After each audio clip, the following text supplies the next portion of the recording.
Ayan, welcome back guys. Nandito po tayo ngayon sa bahay ni Ate Gima dito po sa Barangay Kalumutan, Lawang, Northern Samar. Opo, nandun po siya sa loob. Si Ate Gima po, siya po yung paraglalabas po ng isda. Pero hindi po siya naglalabas ng hilaw. Ayan po si Ate Gima. Binablog ko po siya para hindi niya ako libuin sa timbang. Hoy, di ako malibo. Kaya nga Kaya nga mabango ka lang kasi ang malibo ay nagbabaho. Ayan. Okay hala, di kan nga putusin mo para ano naman. Ayan po. Oh, ang ganda po ng bahay nila. Ayan oh, may sagkaan sila pabaw-baw. Ayan oh. Tapos mayroon ditong sa ligid nag-urangaw na bata.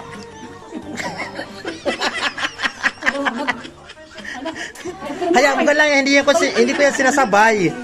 Ito talaga. Ayan po, ito po ang isda na ito ay tatawag na iliw. Ito yung flying fish. Ayan. Mga ba ito nalupa din eh. Ayan. Si Ate Gima po ay payaman na po ng payaman. Ay, magbay lang ang ka man daw. Oo. Dahil po sa kanyang pagtitinda ng isda. Upat na ito ang kilo? Dua pa na. Sige, lainin mo yun. Lainin mo tapos 2 kilo. Ayan po. Kapag gusto nyo pong bumili kahit saan man po kayo sa mundo, magsabi lang po kayo dito, mag-comment lang po kayo dito at padadalhan kayo ni Ate Gima. Ayan oh. Magkano Ate Gima? Oh, ayan murang-mura lang po. Tag 150 lang po, naka-vlog po siya. Basta dito mismo sa loob ng bahay nila kami bumili. Dito nangyayari sa loob ng bahay nilang transaksyon. Ayun oh, ang ganda pala ng bahay na Ate Gima. Parang naalaw ko sa bahay namin ah.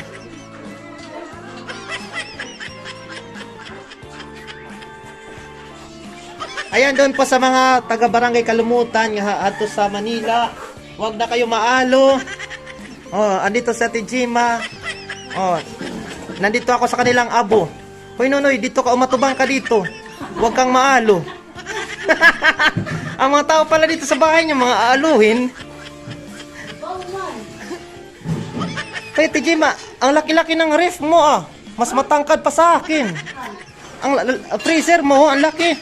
Dito ba ito? Hala man daw. Mayaman ka pala ng Kalumutan, ho. Ang ganda ng bahay nila, puro bato. Sa bahay namin, kalap lang. Ayan ho. Alas 12 na, naghagkaon pa lang sila.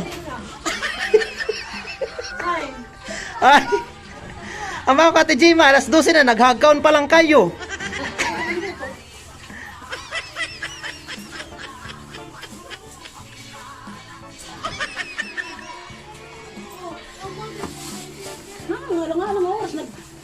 Kasi nga may kami pupuntahan. Yan na isda. Dadalhin namin kapalit ng takgas. Ayan. Mamatrong ka? Oo. Sa barangay sa Palapag. Kung gusto mong sumama, magsabi ka lang.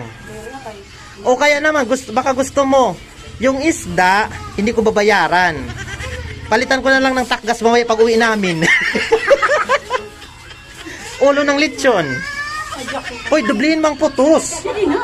Nakadubli na ba yan? Oo. Oh, sige. Balde. Oh, mag-hi ka muna dito, Ate Gima. Bakit na makakilala mo sa Manila? Ay, 1,000 ang bayad din, sir. Pero, 1,000. Patakin.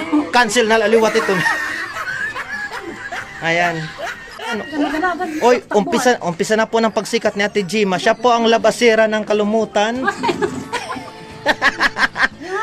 O sige, makakilala mo doon sa Maynila, mag-hi ka.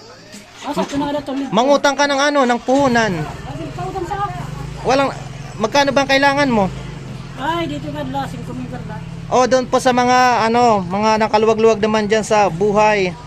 Huwag kayong maalong magpautang kay Ate Gima. Ayan. Oy kuya, mag-hi ka dito kay umpisa na ng pagsikat mo kasama ni Ate Gima. Ayan. Ito pa ito sa kadaasan, no? Mangod kami sini.